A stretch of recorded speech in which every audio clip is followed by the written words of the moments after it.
I am a Hindu, a mad Hindu. Shiv Sena के संस्थापक बाल ठाकरे ने अपने साथ साथ पार्टी को भी हिंदू हितों की रक्षा करने वाली कट्टर पार्टी के तौर पर आगे बढ़ाया। इसका सबसे बड़ा सबूत बाला साहेब ठाकरे का वो बयान है जो उस वक्त उन्होंने दिया था जब अयोध्या में बाबरी ढांचा ढहाया गया था। जब डीएचपी बीजेपी के नेता, जिसमें यूपी के तत्कालीन मुख्यमंत्री कल्याण सिंह भी शामिल थे, वो सब बाबरी मस्जिद को ढहाने के पीछे बीजेपी सदस्यों के शामिल होने से इनकार कर दिया करते थे, तब बाल ठाकरे सीना ठोक कर कह रहे थे, हाँ, हमने ही तोड़ी बाबरी, हमने मिटाया कलंक। 1992 में जब बाबरी मस्जिद ढहाने की बारी आई तो खुद बाला साहेब ने कहा था कि बाबरी मस्जिद पर दीवार और मीनार पर सबसे पहले चढ़ने वाले कार सेवक शिव सैनिक ही थे। ऐसा कहा जाता है कि सबसे पहले शिव सैनिक ही उसके गुंबद पर सवार हुए और फिर उसके बाद बाकी कार सेवकों में जोश आ गया। बाला साहेब ने यह बयान ऐसे समय में दिया जब लोग आख्यावत हिंदुत्व को पसंद करने लगे थे।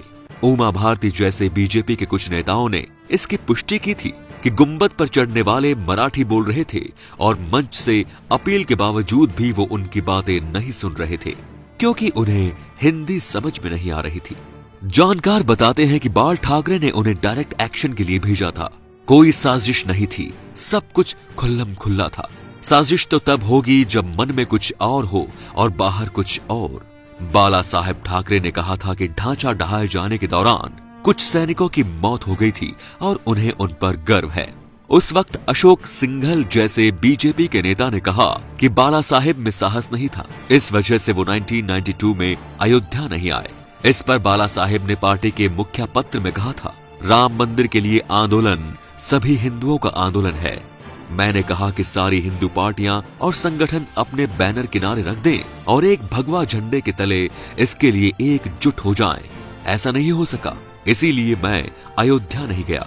दरअसल बाला साहेब सीधी बात करते थे और शिव सैनिकों को भी सीधी कार्यवाही करना सिखाते थे। अगर आतंकवादी कश्मीर में अमरनाथ यात्रा को रोकते थे तो महाराष्ट्र में बाला साहेब ठाकरे ऐलान करते थे कि अगर अमरनाथ यात्रा रुकी तो हज यात्रा भी नहीं होगी। अयोध्या में राम मंदिर से लेकर हिंदुत्व की ऐसी ही तेवर की वजह से शिवसेना का उदय महाराष्ट्र में तेजी से हुआ। लेकिन बीजेपी से तनातने के बाद उद्धव की कमान में शिवसेना अक्सर मुद्दों से भटकती दिखती है। ऐसे में ये सवाल पूछा जा रहा है कि अयोध्या जाकर राम मंदिर निर्माण की हुंकार भरकर उद्धव ठाकरे महाराष्ट्र में शिवसेना के जड़ों को फिर से मजबूत करने में जुटे हैं। सवाल ये भी है कि क्या बाल ठाकरे ने 6 दिसंबर 1992 में बाबरी मस्जिद के विध्वंस के बाद पार्टी को नई ऊंचाइयों तक पहुंचाया था? क्या वहां तक उद्धव फिर से ले जा सकेंगे?